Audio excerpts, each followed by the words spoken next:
Hello guys, hope you are doing well. So had a midnight craving. So ನನಗೆ sweets ತಿನ್ನಬೇಕು ಅಂತ ಆಸೆ ಆಗ್ತಾಯಿತ್ತು. ಸೊ ಅದಕ್ಕೆ ನಾನು ತಂಬಿಟ್ಟು ಮಾಡೋಣ ಅಂದ್ಕೊಂಡಿದ್ದೀನಿ.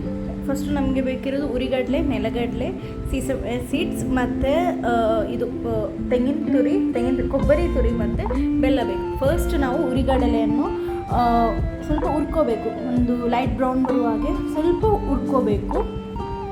ನಾನು ಫಸ್ಟ್ ಉರಿಗಡಲೆ ಹಾಕಿ ಹುರ್ಕೊಳ್ತಾ ಇದ್ದೇನೆ.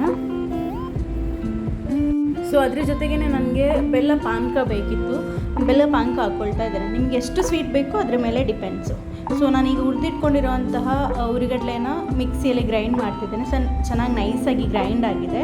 ಅದಾದಮೇಲೆ ನೆಕ್ಸ್ಟ್ ನಮಗೆ ಬೇಕಿರೋದು ನೆಲಗಡಲೆಯನ್ನು ಹುರ್ಕೋಬೇಕು. ನೆಲಗಡಲೆ ನನಗೆ ತಿನ್ನಬೇಕು ಅಂತ ಆಸೆಯಾಗಿ ನಾನು ಸ್ವಿಗ್ಗಿಯಲ್ಲಿ ಮಾಡಿದೆಯಲ್ಲ, ಸೊ ಹಾಗೆ ನಾನು ಆನ್ಲೈನಲ್ಲಿ ಆರ್ಡ್ರ್ ಮಾಡಿ ಉರಿಗಡಲೆನ ತರಿಸ್ಕೊಂಡೆ. ಸೊ ನಮಗೆ ಎಷ್ಟು ಬೇಕು ಅಷ್ಟು ಉರಿಗಡಲೆಯನ್ನು ಹುರ್ಕೋಬೇಕು. ನನಗೆ ಕೂಡ ಕನ್ಸಿಸ್ಟೆನ್ಸಿ ಹೇಗೆ ಅಂತ ಗೊತ್ತಿಲ್ಲ. ಸೊ ಅದನ್ನು ಕೂಡ ಮಿಕ್ಸಿಲಿ ಗ್ರೈಂಡ್ ಮಾಡ್ಕೋಬೇಕು. ಅದಾದಮೇಲೆ ಸೀಸಮ್ ಸೀಡ್ಸ್ ಇದೆಯಲ್ಲ, ವೈಟ್ ಎಳ್ಳಿದೆಯಲ್ಲ, ಸೊ ವೈಟ್ ಎಳ್ಳನ್ನ ಹಾಗೆ ವೈಟ್ ಎಳ್ಳು ಸಹ ನಮಗೆ ಸ್ವಲ್ಪ ಬೇಕಿರೋದು. ಸೊ ನಾನು ವೈಟ್ ಎಳ್ಳನ್ನ ಹಾಗೇ ಹುರ್ಕೊಳ್ತಾ ಇದ್ದೇನೆ.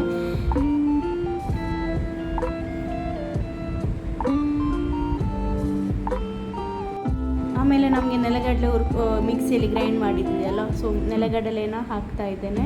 ಆಮೇಲೆ ನಮಗೆ ಕೊಬ್ಬರಿ ಬೇಕಿತ್ತು, ನನ್ನಲ್ಲಿ ಕೊಬ್ಬರಿ ಇರಲಿಲ್ಲ, ಸೊ ತೆಂಗಿನ ತುರಿಯನ್ನು ಹಾಕ್ಕೊಳ್ತಾ ಇದ್ದೇನೆ. ಅದಾದಮೇಲೆ ನಮ್ಮದು ಸೀಸಮ್ ಸೀಡ್ಸ್ ಇದೆಯಲ್ಲ, ಸೀಸಮ್ ಸೀಡ್ಸ್ನು ಕೂಡ ಹಾಗೇ ಹಾಕ್ಕೋಬೇಕು. ಅದಾದಮೇಲೆ ಬೇಕಾದ ಸ್ವಲ್ಪ ಚಿಟಿಕೆ ಉಪ್ಪು ಹಾಕಬೇಕಾಯ್ತಾ.